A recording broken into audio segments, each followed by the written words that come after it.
Introduce our guest musician today, Heidi Maasbach, and our wonderful music director, Ryan Marvel. Thank you.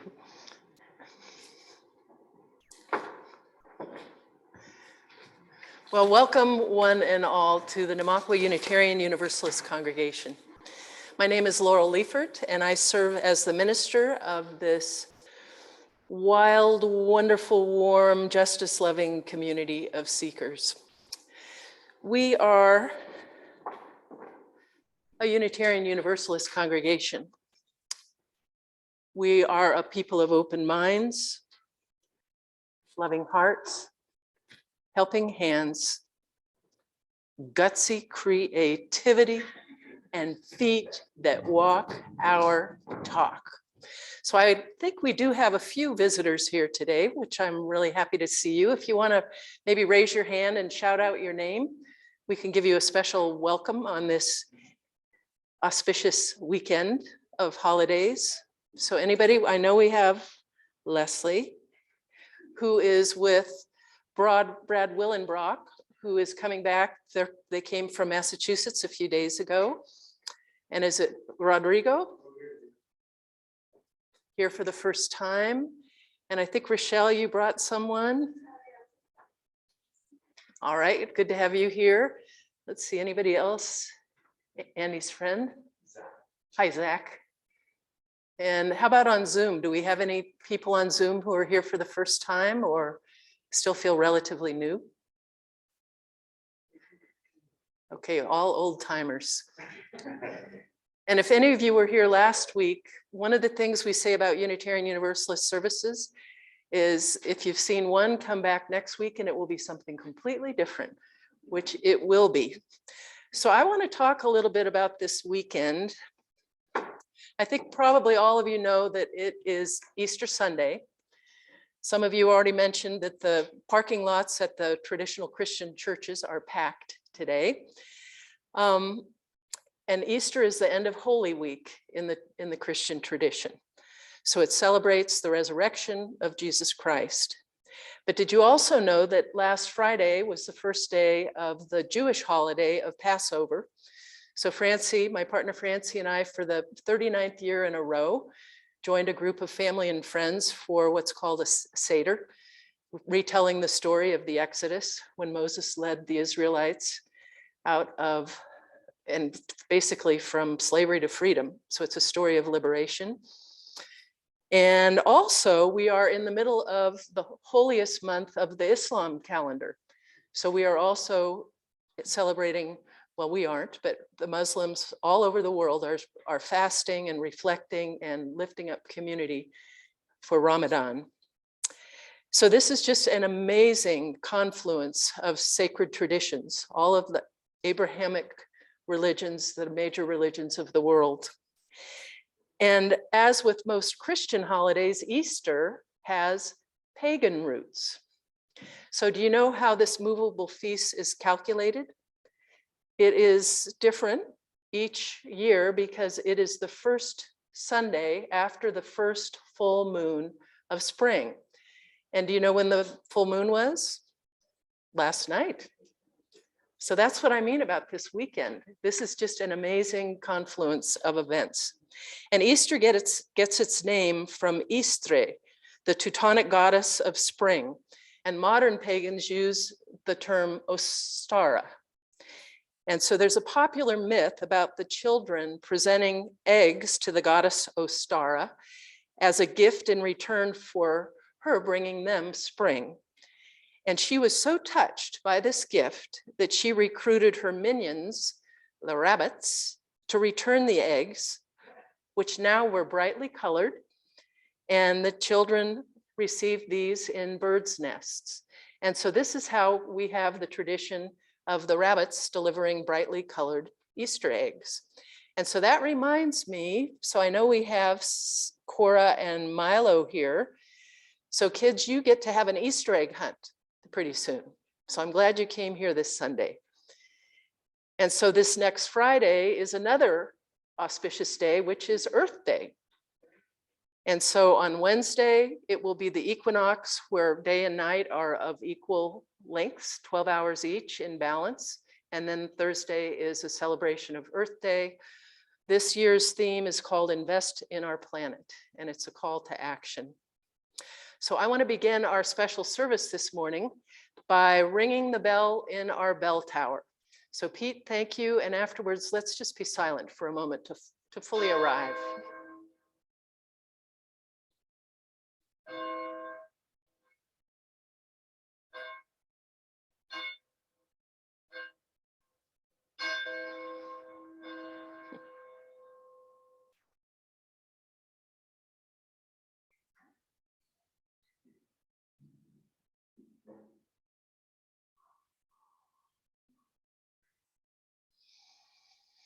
So let's fully arrive in this beautiful sanctuary surrounded by wonderful people. Brad? For holy days on which we reclaim our old stories, for Passover, which reminds us of the courage and strength of those seeking freedom, for Easter, which reminds us that love is our greatest challenge, for the opportunity to be together as a community, to remember the past, to plan for our future, to be alive in our present. We light this flame, symbol of our faith. May you bring your whole, holy, hurting, and healing selves into this place. All are worthy. All are welcome. Come, let's worship together. Would you all follow along with or repeat the affirmation of our congregation? Love is the spirit of this church, and service its call. This is our great covenant, to dwell together in peace, to seek the truth in love, and to help one another. And now for our opening hymn, number 163, please rise as you're willing and able. And it's in the gray hymnal, number 163, For the Earth Forever Turning.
Thank you. Be seated.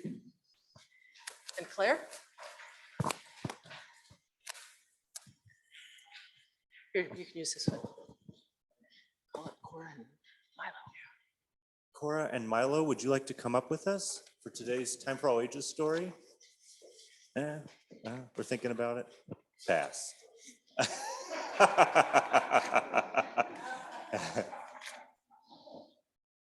There we go.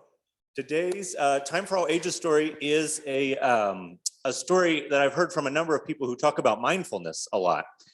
And so this is a story I've heard in a number of different ways. And so the story goes like this. I'll take the role of the narrator. I was at King Soopers the other day, and I was walking through King Soopers, and I stumble upon a mother and a daughter who's very small, and the daughter is in the shopping cart just screaming. Can you just give us some baby noises?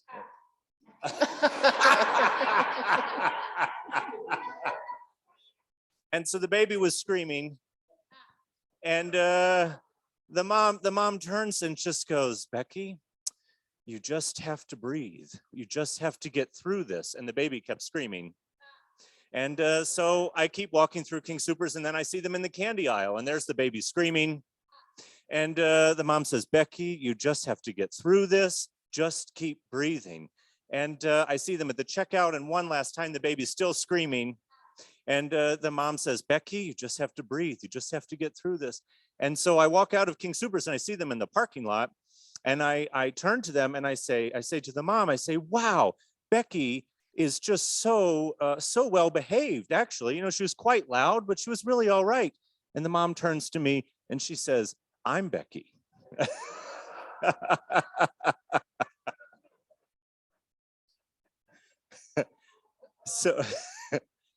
So this story is an invitation into what I put in the program is called a physiological sigh. And this is a breathing technique that comes from a number of world traditions, but I found out about it on this great podcast by this bio person at Stanford named Andrew Huberman. And the physiological sigh is very easy to do, and it's a great technique to use whenever you need to just get regulated. And so I'm hoping we can do it together, all of us. And what happens is you're going to take 2 big breaths in through your nose. You're going to hold that in your chest, in your belly as deep as you can. And then you're going to breathe it out very slowly, like it's through a straw on the other side. And we'll do 2 of them. So ready? Let out whatever air is in your chest. And take a big breath in through your nose. And another one in through your nose. And then out through your mouth as slow as you can.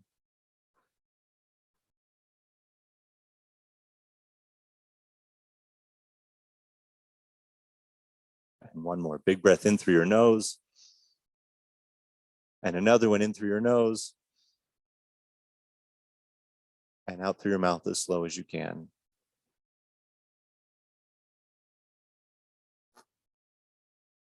So this is a sigh to take with you whenever you need it. Thank you for being great baby noises today. We're going to sing you out to RE. An arch. And we'll sing Go Now in Peace.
Thank you, Heidi and Ryan.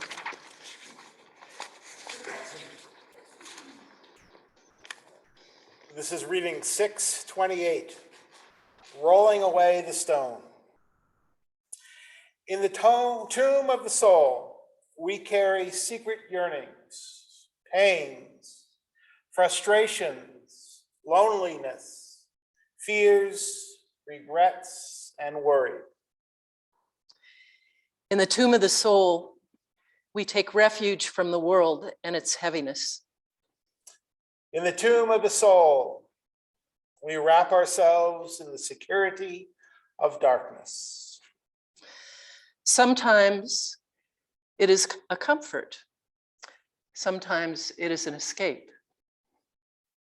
Sometimes it prepares us for experience. Sometimes it insulates us for life.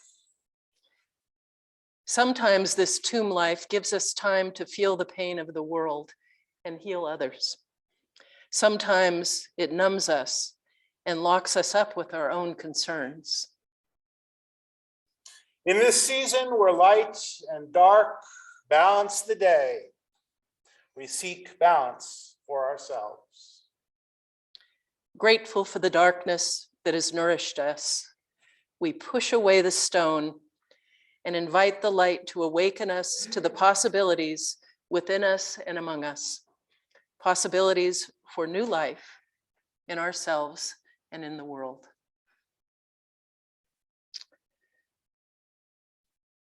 Starhawk is an activist, a writer, and someone who has lifted up neo-paganism in the 20th and now 21st century.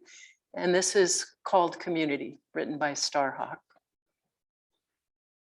Somewhere there are people to whom we can speak with passion without having the words catch in our throats. Somewhere a circle of hands will open to receive us. Eyes will light up as we enter. Voices will celebrate with us whenever we come into our own power. Community means strength that joins us to do the work that needs to be done. Arms to hold us when we falter, a circle of healing, a circle of friends, someplace where we can be free. And I use that as an introduction to the time we take every Sunday to share our joys and sorrows. And one joy that I want to lift up is that these beautiful flowers were brought here by John and Bonnie Stegner, who are celebrating their 56th wedding anniversary.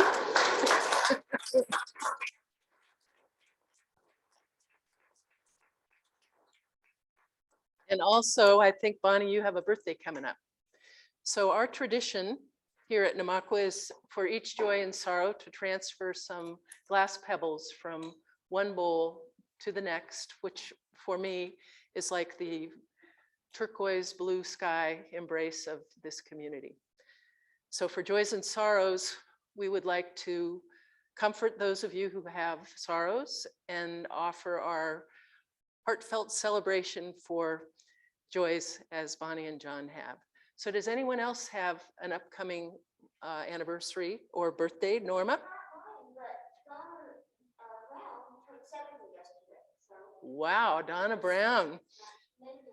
So Donna, if you're there, happy birthday to you. I hope Judd takes you out to a nice dinner.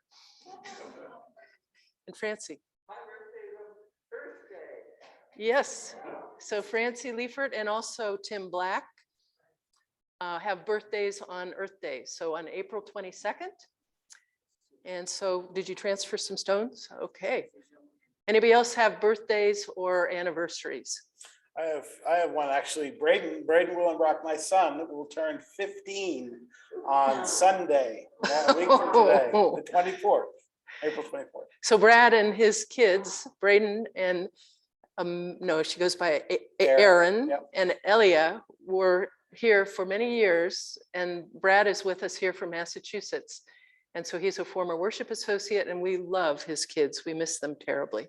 So wish your amazing son happy birthday for us. You. Anybody else with birthdays or anniversaries? Anybody on Zoom with birthdays or anniversaries?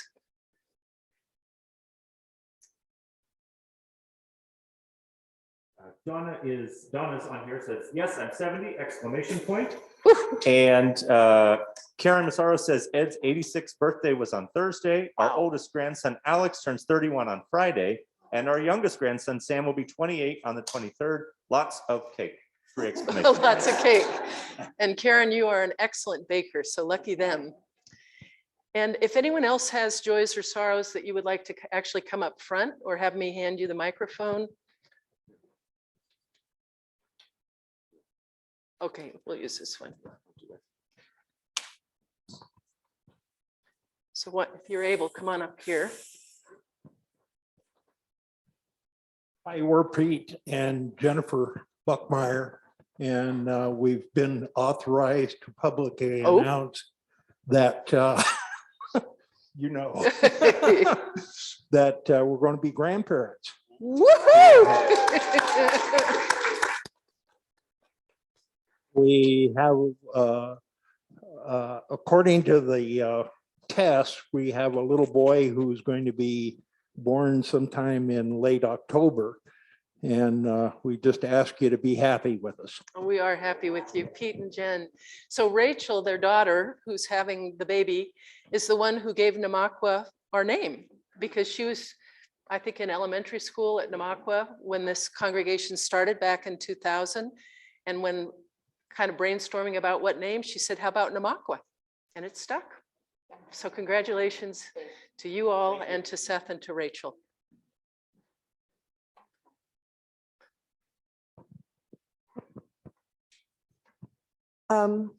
My name's Andrea. Can you hear me? Yep. Friday was a little stressful. We live out Berthoud West, and that 37 East fire was about 6 miles from us. And it forced me, I have horses, and it forced me to get them loaded the next day just to practice. And I was a little worried about it because horses can be horses, and they walked right in. I could not believe it.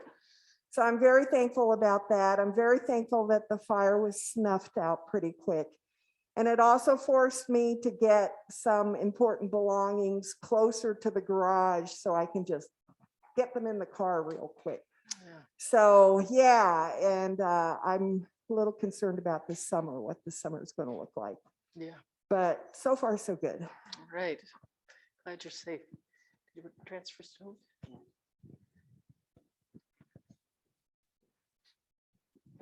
I'm Fran Green, and I have a joy.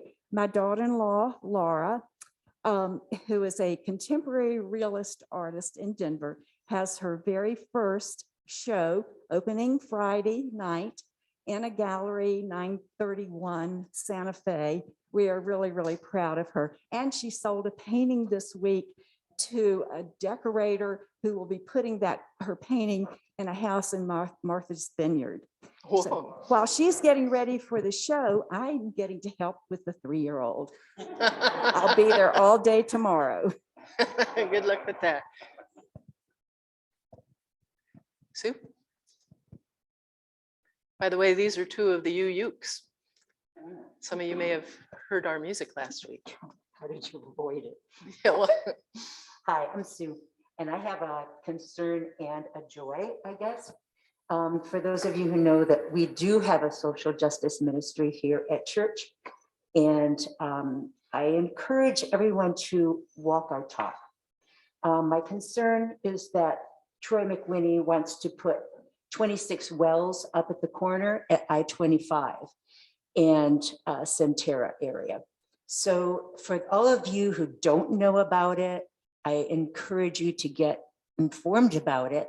Colorado Rising is a group that we are in conjunction with, and they are starting a rally here this next Saturday. So my joy is that if all of you would come and show up as Unitarian Universalists that are concerned with social justice. I will be meeting you at the back of the church with this flyer, and it's got one of those handy little, if you don't mind. sure, okay. I'm dying up here.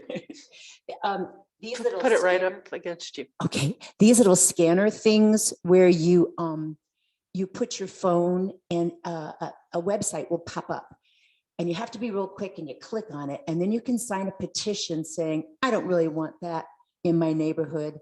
All the health concerns that we have for our people, our planet, our animals. It's by Boyd Lake, it's by a natural habitat.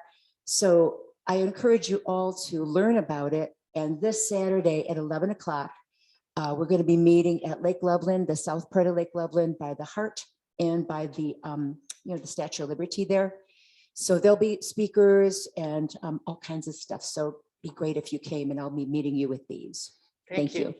So usually we do personal joys and sorrows, but I think fracking can get pretty personal. And it's Earth Day on Thursday. So does anyone else here in the sanctuary have a joy or sorrow? Oh, okay. Short. I'm Janet, and I'm very joyful because on Friday, we finally got a guy to come out with a digger with a thing and and enlarged our pond by like 100 times bigger than it was. It's our koi pond Great. is huge. So we're Okay. still working on around it, but I'm pretty excited about that. Okay. So a joy for Janet's koi pond. So how about Claire? Where did you go? Any more? Thank you. Brenda's joys. I am so happy to see Brad, and I'm so glad Way and Aiden are there working on sound today. So Yes. special thanks. to So the whole Way team upstairs. and Aiden and Katie Fox as well. And Catherine Stacy says, wish I could be with you all in person. My mom is settled in her new place and her condo under contract. My aunt is in rehab recovering from hip surgery. Congrats to Pete and Jen. Grandparents are the best. Hope to have my granddaughter visit Namakwa soon. So we do take time for this because what we're doing here together is, I like to say, weaving a tapestry of love that we call community. And so if you'll please repeat after me, in our joy and in our sorrow, we are not alone. Thank you.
Well, good morning, everyone. Happy Easter. Happy Passover. My name is Brad Willenbrock, and my pronouns are he, him, and his. It's really, really nice to be back with my second family here in Namakwa. And if you would indulge me, I'm going to start today in a kind of a sacrilege way, perhaps, but I'd really like to get a selfie with all of us.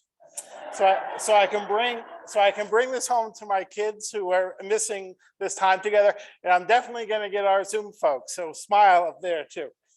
But here we go. You ready? 1, 2, 3. Cheese. Through those masks. Thank you. That was great.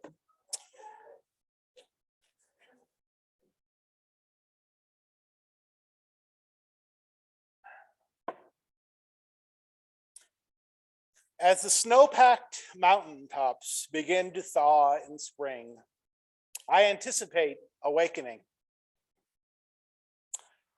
It was while I was living here on the foothills of the Rockies that I appreciated the process of spring's thaw. Now, I wait with patience and reverence for the transformation of the dormant ice crystals still from a long winter, to become roaming water that meanders down the rocks and through the crevices of millions of years of jagged monoliths. The rush of this relentless and freezing water awakens my desire to become a waterfall chaser. As I witness the proud and purposed water gushing into an otherwise tranquil waterbed, I am awakened to the bounty and the beauty of transformation as spring has sprung. While literally viewing the majesty of a waterfall invigorates and gracefully awakens my sense to natural awe, waterfalls can also be a metaphor for both awakening and grace. If you remember me, I am a big metaphor guy, so here we go. In fact, the features of a waterfall symbolize my connection with NUUC, which I will now reflect upon gushingly. In the fall of 2016, I arrived at the doors of Namakwa like a hardened chunk of ice, frozen and numbed by the pain of a failing marriage. I felt like I was a block of ice sitting atop a 14-footer, and I was in serious need of thawing. Growing up as a Unitarian Universalist, I knew congregations that provided this agent of warmth for me. I've shared at this pulpit before that my profound first visit at a Namakwa service, when your gentle, graceful warmth permeated my icy shell. Ice crystals began to drip.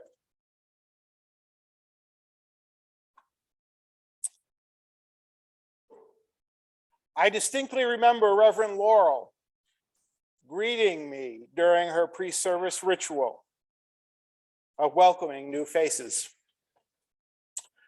Knowing our perceptive minister, I bet Laurel could have sensed my uneasiness and found a way to make me feel like I was a part of the Namakwa family.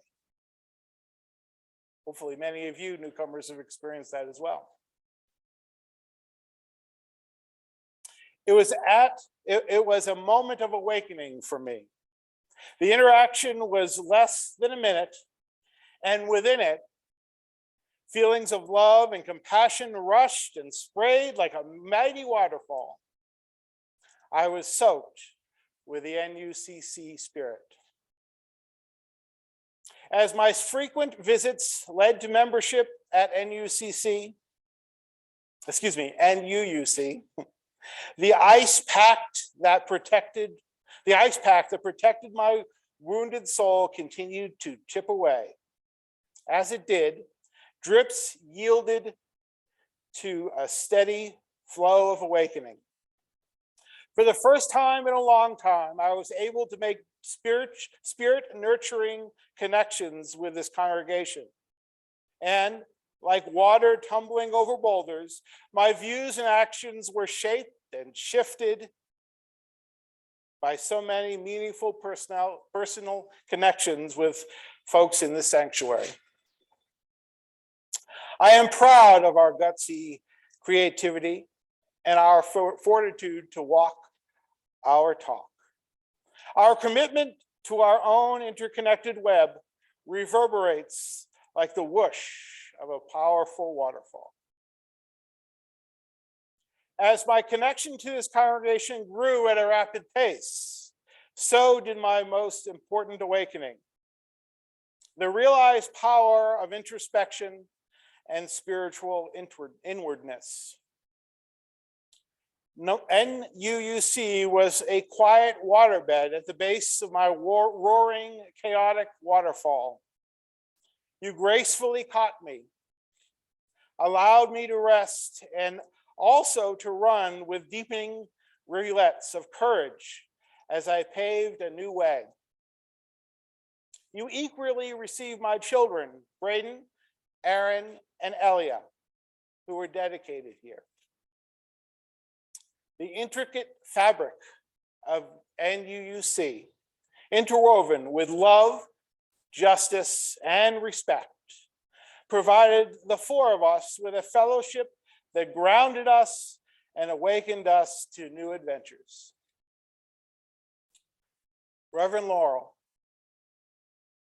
on the brink of your new beginning, I want you to know how important you were to my awakening. Your pastoral care was like the revelation of a mighty waterfall on a foggy day. Reverend Laurel and I would meet regularly at what was the Coffee Tree. The new place is really nice that we went there this morning. She knew that I liked to think deeply and would bring along inspirational quotes and poems that we would ponder together. I'd like to close with one of the poems from our collection called For a New Beginning by John O'Donohue. I chose this poem since it's one of Reverend Laurel's favorite poets. In out-of-the-way places of the heart, where your thoughts never think to wander, the beginning has been quietly forming, waiting until you are ready to emerge. For a long time, it has watched your desire, feeling the emptiness growing inside you, noticing how you willed yourself on, still unable to leave what you have outgrown. I watched you play with the seduction of safety and the gray promises that sameness whispered, heard the waves of turmoil rise and relent, wondered, would you always live like this? Then the delight when your courage kindled and out you stepped onto new ground, your eyes young again with energy and dream, a path of plenitude opening before you. Though your desire is not yet clear, you can trust the promise of this opening. Unfurl yourself into the grace of beginning that is at one with your life's desire. Awaken your spirit to adventure. Hold back nothing. Learn to find ease in risk. Soon you will home in a new rhythm. For your soul senses the world that awaits you. Reverend Laurel and my beloved NUUC community, my family. During this time of awakening for all of you, may your soul sense the world that awaits you. Equally, may this new world receive you gracefully and revel in the treasure that holds you, that you hold. May it be so.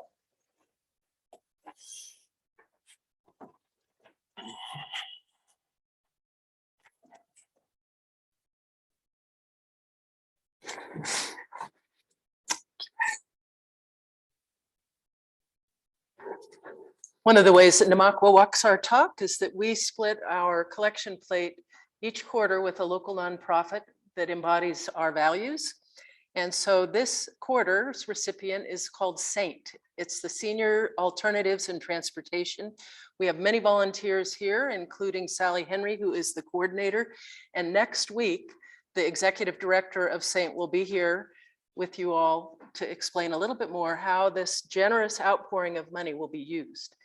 So please, ushers, come on forward. And as the baskets are passed, we'll enjoy some music, an arrangement by Ryan.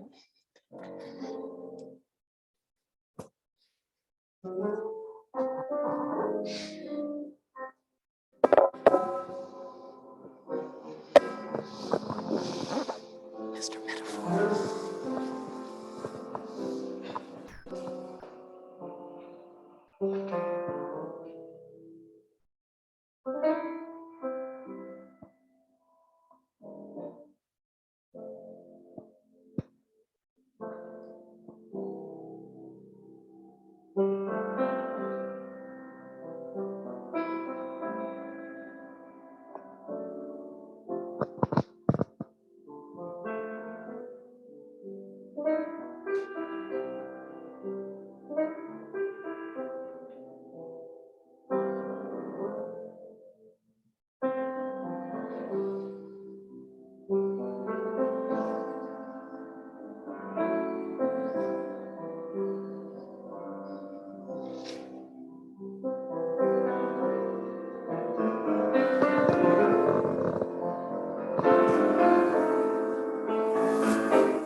And now if the ushers will please come forward.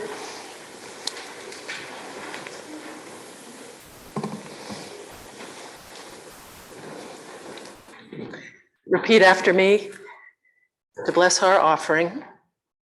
That's our offering. No, not yet. Come here, gentlemen. Oh, this heavy lifting. We dedicate ourselves, and these are our offerings, to the vision of this congregation, which is to radiate love, peace, and justice. As together we work to grow beloved community. Thank you.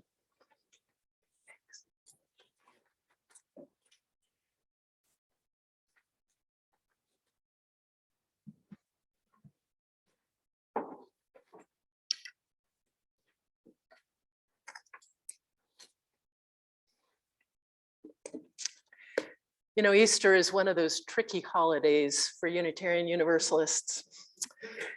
This is the 11th year that I have conducted an Easter service here at Namaqua. And every year I go through quite a bit of archives of old material because I'm still trying to figure out exactly what does Easter mean to Unitarian Universalists. So a few days ago, I came across something that Donna Ammons sent me in 2013. And for those of you who did not know Donna, she was a dearly beloved member of Namaqua. She was a lively, generous woman who died in 2016 at the age of 78. And Donna, for many years, was our volunteer choir director, and she was the indomitable queen of fun and fellowship. So back in 2013, a few days before Easter, Donna, who identified as a Christian Unitarian Universalist, forwarded me an email with a story about a children's mass. Thought this might help for Sunday, she wrote. So here's the story that some of you may remember because I did tell it many years ago. So a priest was presenting a special children's mass to the congregation, and during the message, he asked the children if they knew what resurrection was. Now, asking questions during children's mass is both, you know the story, is both important, but at the same time, it's a little bit risky to ask children's questions in front of a congregation. And so having asked the children if they knew the meaning of resurrection, a little boy raised his hand. And so the priest called on him, and the little boy said, "All I know is that if you have a resurrection that lasts more than 4 hours, you're supposed to call a doctor."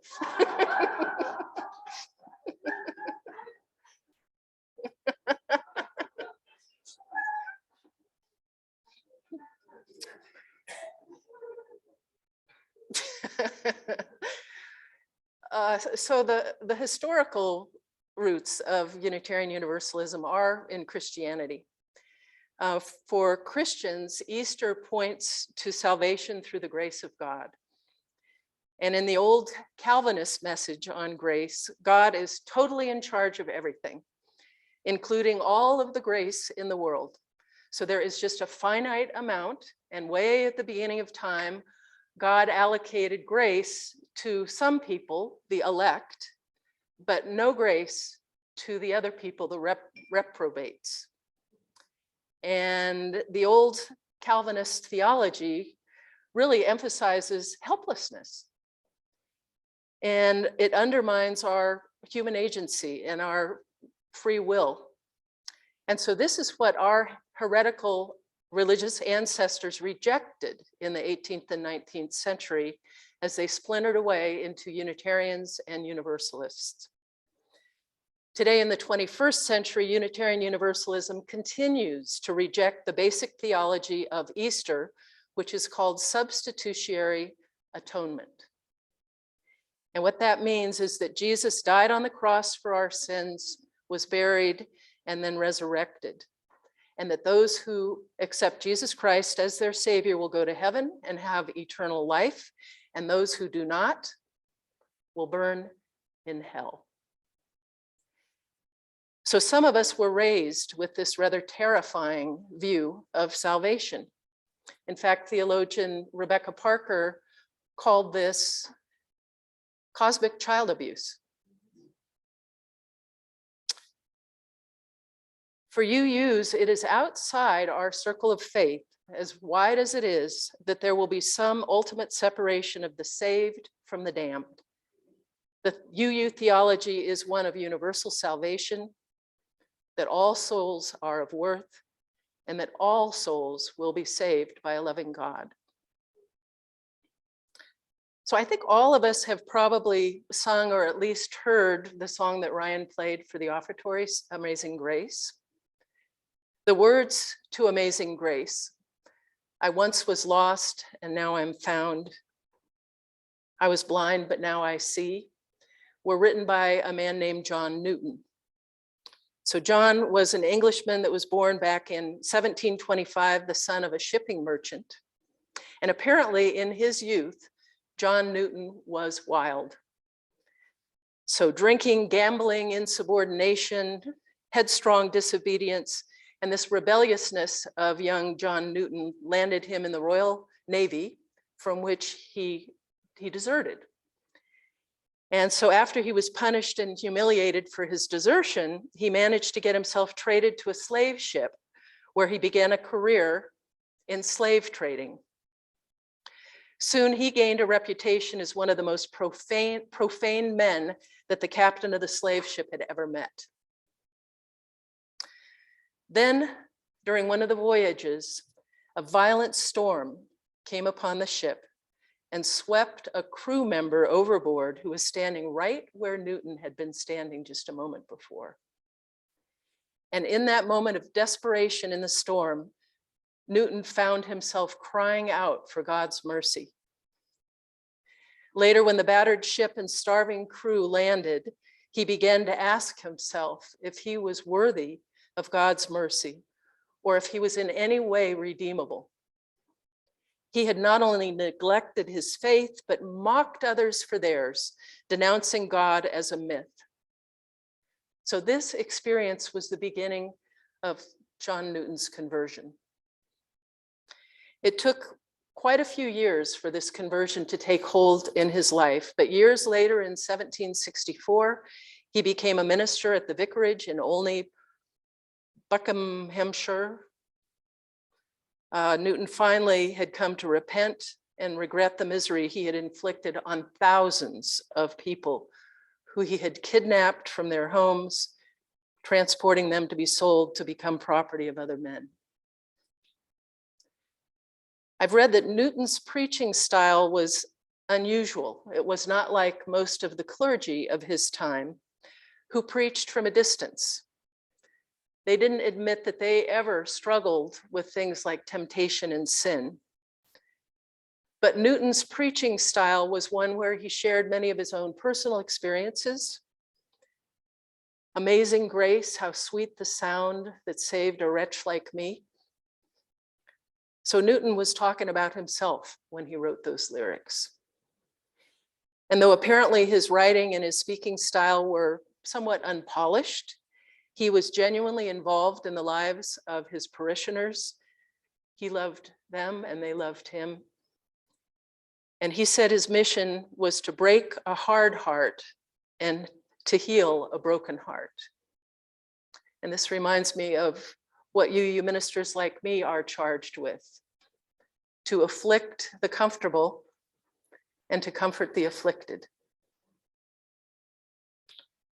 So I invite you to wonder with me whether there is maybe something in the universe or maybe in human hearts that has the power to turn even a slave trader toward justice. So where does grace come from? In classic Christianity, an omnipotent God breaks into human life and saves us. Humans are born depraved, and grace is an act of divine intervention, paying for our sins. So notice that the movement of grace is top down. It's vertical. So at the top is God on high, and at the bottom are humans on low.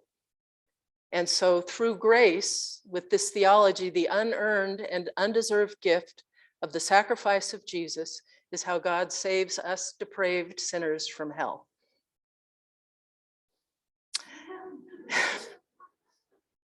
But see this vertical view of the universe where you've got heaven and earth and hell is not very UU. In fact, UU Minister Tom Owen Toll writes in his book, Theology Ablaze, quote, "There may be no more slippery and unnerving theological concept for Unitarian Universalists to address than grace. Slippery because grace is a blessing beyond our grasp, and unnerving because grace is beyond our achievement. To complicate matters, grace appears too mystical for our rational side and too passive for our activist bent," end quote. But I think we can learn something about grace from children.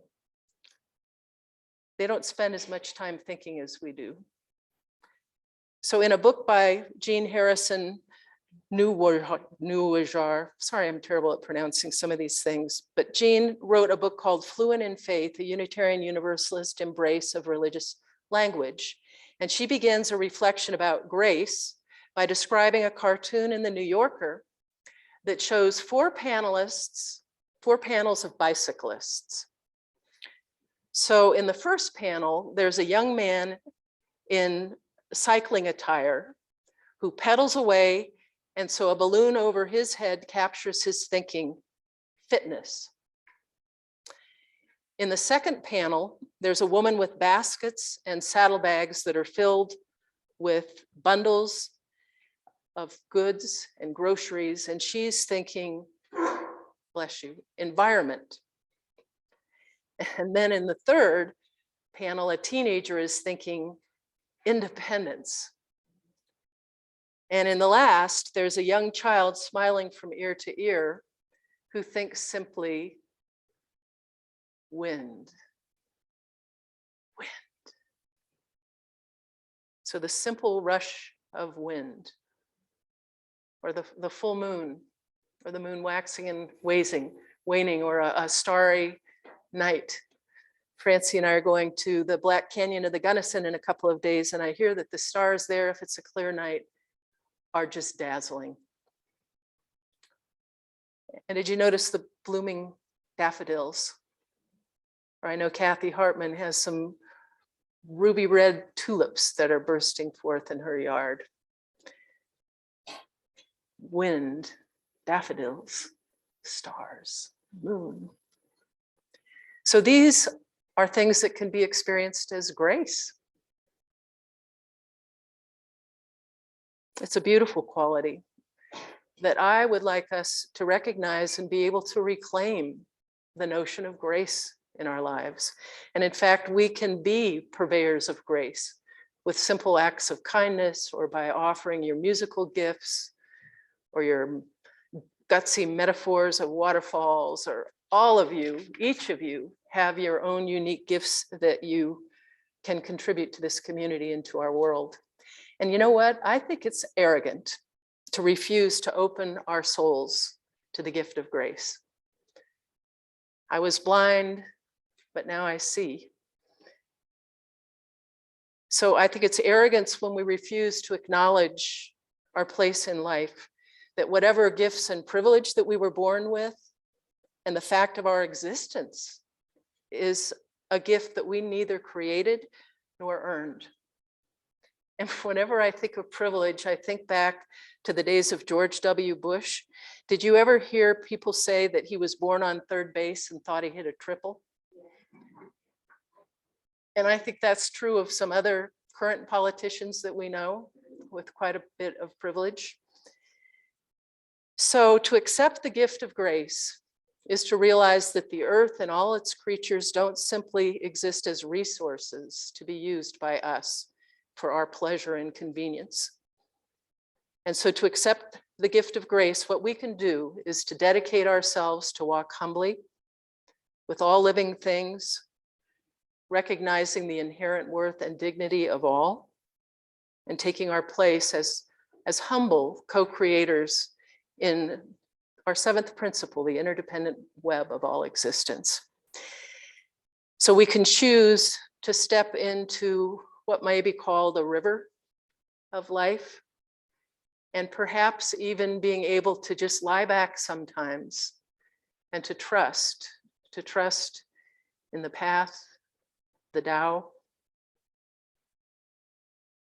that all will be well. And something that I've realized is that another one of my favorite poets is Mary Oliver. And some of you may be familiar with her poem, Wild Geese. Wild Geese is about grace. And so let me end with that. You do not have to be good. You do not have to walk on your knees for 100 miles through the desert repenting. You only have to let the soft animal of your body love what it loves.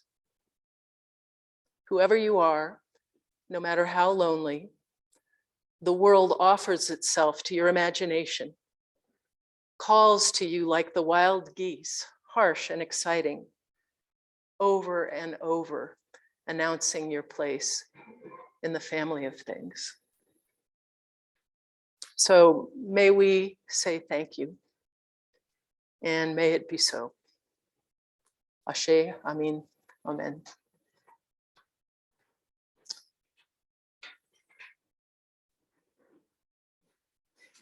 And our closing hymn is number 21.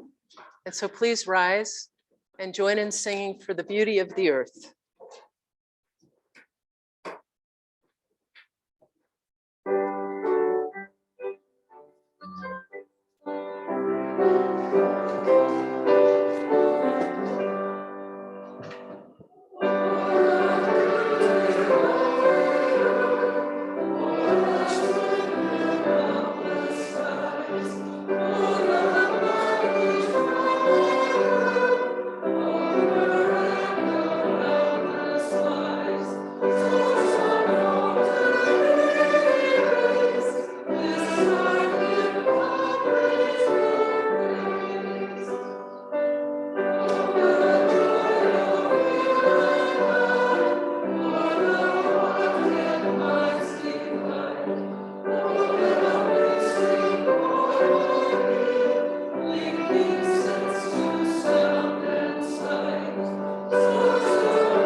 There are miles behind you and more ahead of you. As we journey towards wholeness and grace, may all that is good and true guide your way. May the joy of love lighten every step in miracle that is life be ever in your sight. We extinguish this flame, but not the light of truth, the warmth of community, or the fire of commitment. These we carry on our hearts until we gather together again. These words by Hafiz, the great Sufi master. Even after all this time, the sun never says to the earth, "You owe me." Look what happens with a love like that. It lights up the whole sky. So may we accept life's gifts with grace and gratitude and use them to bless the world in the spirit of love.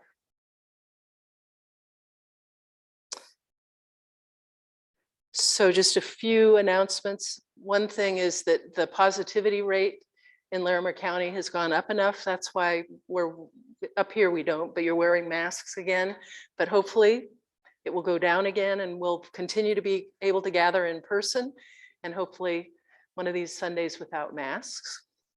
Next Sunday will be Claire and Fred, Peter, doing it's called Bird Song. And also, as I mentioned, the executive director of Saint will be here.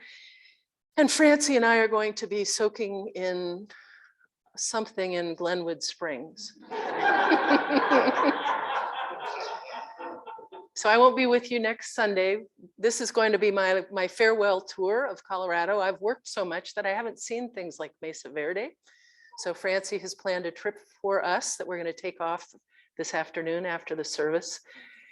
And as we mentioned last week in one of our sorrows, we did lose a member, Nance Horowitz, who died a week or so ago. And we will be holding a celebration of her life right here in the sanctuary.